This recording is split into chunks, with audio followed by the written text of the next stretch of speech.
Selamat datang di channel Sejarah TV. Sebelum memulai podcast, mari dukung channel ini dengan cara subscribe, like, dan share video ini. Tema podcast pada hari ini, saya akan membahas mengenai sejarah penduduk asli Nusantara. Narasi pribumi dan non-pribumi selalu berhasil memecah belah masyarakat Indonesia sejak dahulu kala. Pada masa penjajahan Belanda, masyarakat dibagi-bagi menjadi beberapa kelas sosial, di mana pribumi menempati kelas sosial terendah dan kaum Eropa menempati kelas sosial tertinggi. Pasca kemerdekaan, narasi pribumi dan non-pribumi kembali menyeruak, memicu konflik-konflik antar etnis dan golongan. Namun, di balik semua itu, sebenarnya penduduk yang benar-benar asli Nusantara tidak ada. Nusantara adalah wilayah yang sangat strategis, maka sejak zaman kuno, Nusantara telah menjadi tempat persinggahan berbagai bangsa. Dari mana penduduk asli Nusantara berasal? Wilayah Nusantara yang strategis membuatnya menjadi tempat persinggahan berbagai suku bangsa sejak dahulu. Dalam hal ini, Nusantara menjadi salah satu tempat tujuan perantauan suku Austronesia. Suku Austronesia bermigrasi dari Taiwan menuju sepanjang pantai Asia Tenggara, lalu ke Nusantara dan Madagaskar. Suku Austronesia menjadi leluhur yang membawa cikal bakal kebudayaan dan bahasa Indonesia. Suku Austronesia juga turut andil memajukan pertanian Nusantara kala itu. Mereka memiliki teknologi pengairan pertanian yang maju. Rumpun Austronesia menyebar dan menetap hampir di seluruh Indonesia, kecuali di wilayah timur, seperti Papua, NTT, dan Maluku. Itulah mengapa penduduk wilayah barat Indonesia sekilas terlihat mirip dengan penduduk di Asia Tenggara, berbeda dengan wilayah timur Indonesia. Penduduk wilayah timur Indonesia didominasi oleh rumpun Melanesia.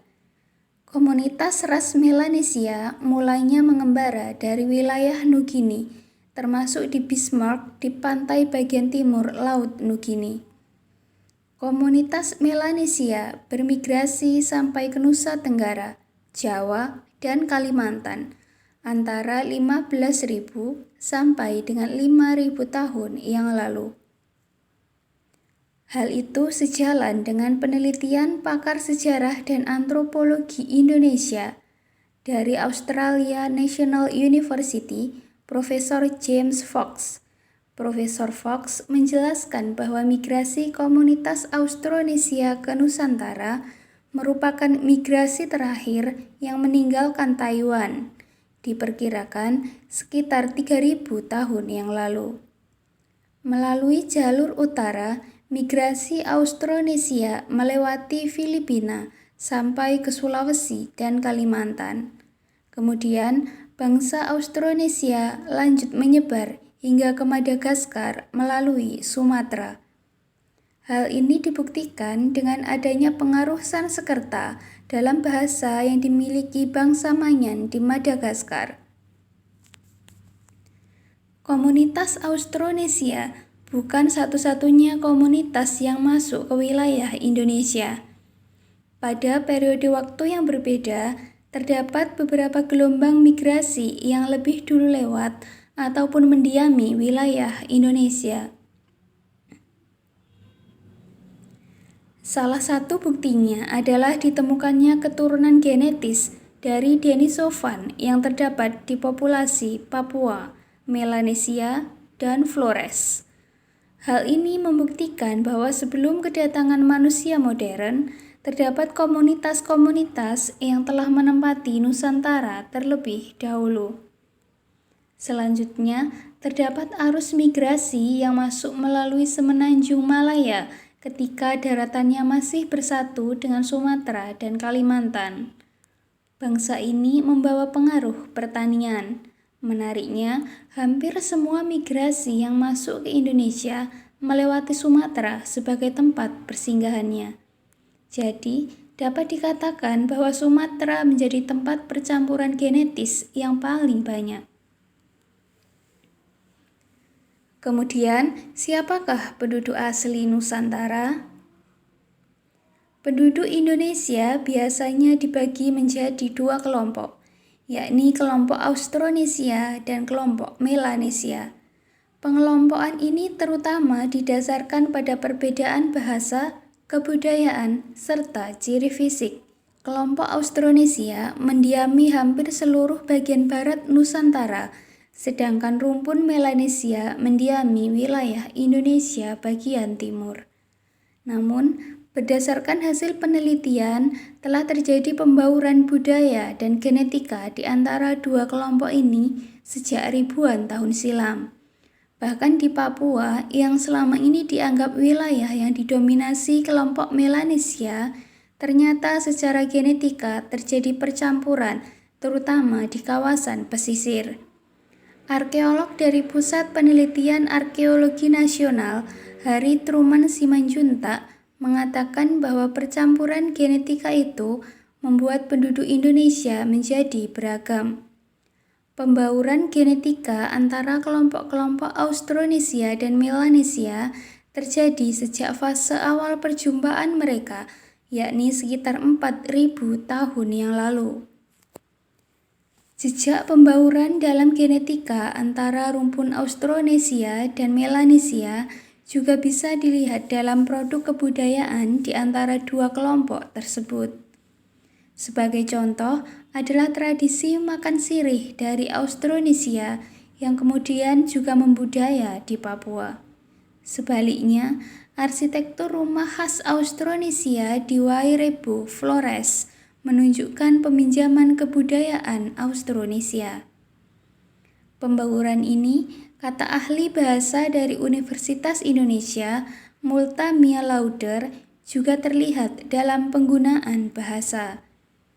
Sekalipun secara garis besar ada dua rumpun bahasa di Indonesia, yaitu Austronesia dan Papua, keduanya menunjukkan ada saling meminjam kata, terutama di Indonesia Timur.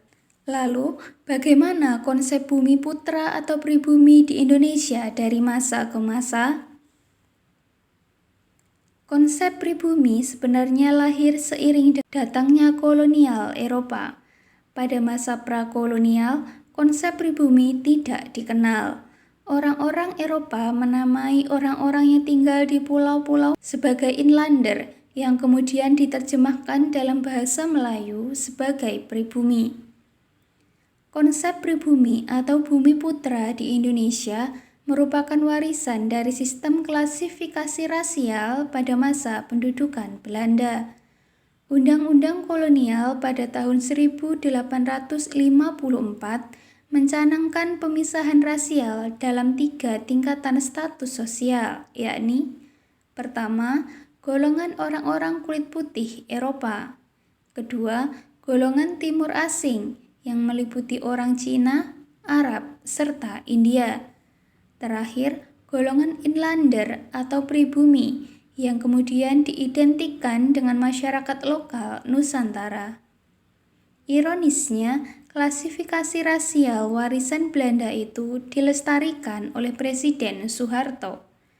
Klasifikasi rasial itu menjadi salah satu pemicu munculnya ketegangan-ketegangan antar etnis yang memuncak pada tahun 1998.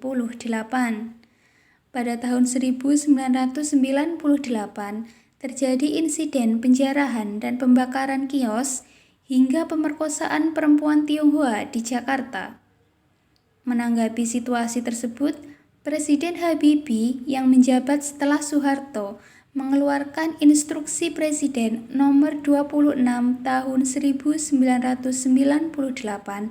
yang melarang pejabat publik menggunakan kata dikotomis pribumi atau non-pribumi.